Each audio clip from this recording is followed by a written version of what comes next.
لو مش عايزه تلبسي فستان سواريه وعندك سهره، تعالي اقولك بداله تلبسي ايه. كلنا لما بنتعزم في الشتاء على خطوبه او فرح او اي مناسبه يعني ايا كانت، بنبقى مترددين شويه ان احنا نلبس فساتين. في كتير مننا طبعا بيلبسوا الفساتين وعليهم البلطو او الفرار الفستان السواريه. طبعا انا النهارده بتكلم على السواريه. في ناس تانيين كتير برضو ما بيحبوش يلبسوا فساتين سواريه في الشتاء، ممكن لان هما هيحسوا ان هما هيبردوا، او مناسبات كتير في الشتاء بتتعمل الصبح ما تعملش بالليل عشان الدنيا ما تبقاش بارده قوي، فبيبقوا عايزين يلبسوا حاجه تكون سواريه ومناسبه للصبح. نعمل ايه بقى في الحاله دي لو احنا عايزين نلبس حاجه سواريه بس مش فساتين في الشتاء؟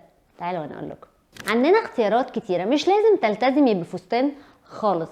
يعني ممكن تنسقي طقم عادي جدا عندك يكون الوانه ميتاليك شويه، يعني القماشه بتاعته تكون فيها بيلمع شويه او تطريز. ممكن تنسقي بنطلون عادي جدا او جيبه عاديه جدا او توب عادي جدا تخليهم سواري. يعني ممكن تنسقي حاجه زي اللي انا لابساها كده، يعني انا لابسه توب من فوق بيلمع في شيفون حاجه خفيفه، وبنطلون عادي جدا بلبسه في الايام العاديه والخروجات العاديه. البسه ازاي؟ ممكن الطقم ده اروح لابسه عليه جاكيت قطيفه سواريه، يكون الفابريك او القماشه بتاعته بتلمع شويه زي ما هوريكم دلوقتي. زي ده مثلا انا غيرت حولت خالص الطقم اللي انا لابساه لطقم ممكن اروح بيه مناسبه ايا كانت، فرح، خطوبه، وممكن بقى البس معاه شويه اكسسوارز تعزز من الاطلاله دي مع هيلز، هيبقى الموضوع خطير. عايزه اقول لكم ان القطيفه اللي بتلمع هي حل مثالي. لازم يكون عندك منها قطعه او قطعتين، يكون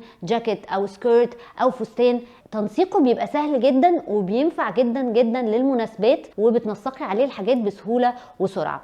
كمان الحاجات الفرار، يعني مثلا نفس الطقم اللي انا لابساه ممكن البس عليه حاجه فرار تنطقه وتخليه ان هو سواريه. طبعا مش بننزل بفرو الصبح، فدي اطلاله مناسبه جدا وهايله لو عندك مناسبه بالليل.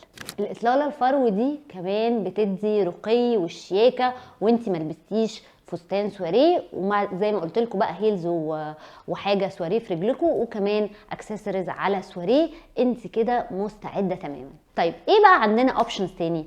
عندنا ممكن تلبسي سكيرت تكون مطرزه كلها ومن فوق حاجه عاديه، ممكن تكون اي توب عندك ما يكونش بيلمع، بس التطريز بتاع السكيرت او البنطلون هيكون كافي جدا ان انت تبقي اطلالتك جاهزه انك تروحي حاجه بالليل. كمان الهيلز ما تنسيش، دي بتعزز الاطلاله وبتكملها، والاكسسوارز كمان، يعني لو حاجه من فوق زي ما قلت لكم مش سواريه بس القطعه اللي تحت هي السواريه زي السكيرت او البنطلون، ده بيخلي شكلك مناسب جدا للمناسبه.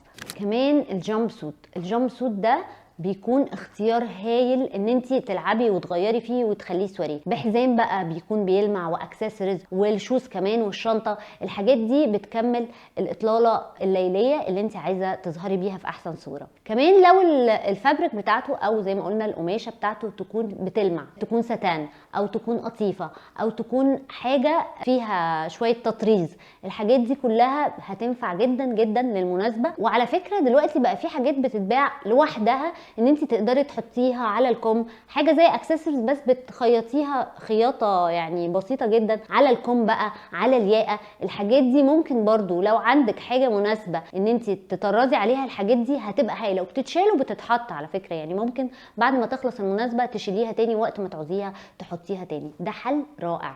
كمان البدل، وخصوصا البدل الستان التقيل شويه، دي بتبقى رائعه، لمعتها بتبقى رائعه، شيك جدا واليجنت ومناسبه جدا جدا بدل الفساتين.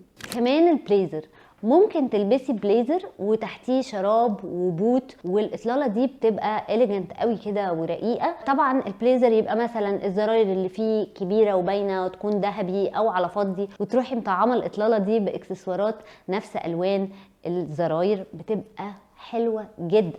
الريش كمان حلو قوي وطالع موضه زي بالظبط الفرو. الحاجات دي بتبقى لطيفه جدا وبتحول الاطلاله الى سواريه على طول.